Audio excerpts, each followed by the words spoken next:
State bank ने शरह सूद में 2.5% कमी कर दी। शरह सूद 17.5 से कम होकर 15% पर आ गई। पाक बहरिया ने मुकामी तौर पर तैयार करदा बैलिस्टिक मिसाइल का कामयाब तजुर्बा कर लिया। 350 किलोमीटर रेंज का हामिल मिसाइल सिस्टम जमीनी और समुद्री अहदाफ को निशाना बना सकता है।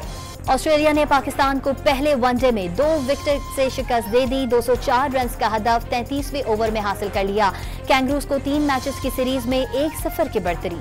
ऑस्ट्रेलिया के खिलाफ पाकिस्तानी टॉप ऑर्डर फिर नाकाम। बाबर आजम 37 ओवर, रिजवान 44 रन के साथ नुमाया रहे। साइम अयूब 1, अब्दुल्ला शफीक 12, कामरान गुलाम 5 और सलमान आगा 12 रन बना सके। वफाकी काबीना के इजलास में मुतादिद एजेंडा आइटम्स मौखिर। हज पॉलिसी की मंजूरी भी न हो सकी। इजलास कल या परसों दोबारा बुलाने का फैसला। वजीर आजम ने सऊदी अरब और कतर का दौरा कामयाब करार दे दिया। 9 महीने से नाइंसाफी हो रही है। बानी PTI की अहलिया बुशरा बीबी कमरे अदालत में रो पड़ी।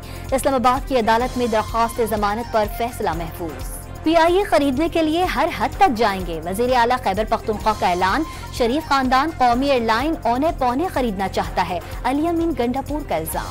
1000 अरब के खसारे वाली हुकूमत पता नहीं कौन से जहाज खरीदने की बात कर रही है। वजीर इत्तलात पंजाब का तंज। पंजाब हुकूमत की जानिब से PIA खरीदने की खबरों की भी तरदीद कर दी। इस्लामाबाद के बैंकों में डकैती करने वाला मुलजिम गिरफ्तार कर लिया गया। मुलजिम इस्लामाबाद में बतौर इलेक्ट्रीशियन काम कर रहा था।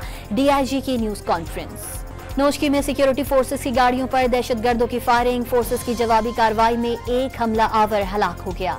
और गजा पर इजरायली बमबारी से 24 घंटे में 33 फलस्तीनी शहीद, 156 जख्मी हो गए। इजरायली वजीर आजम नेतन्याहू जंग बंदी मुआहदे पर रुकावट हैं। नेतन्याहू के दफ्तर से लीक होने वाली दस्तावेजात ने भांडा फोड़ दिया।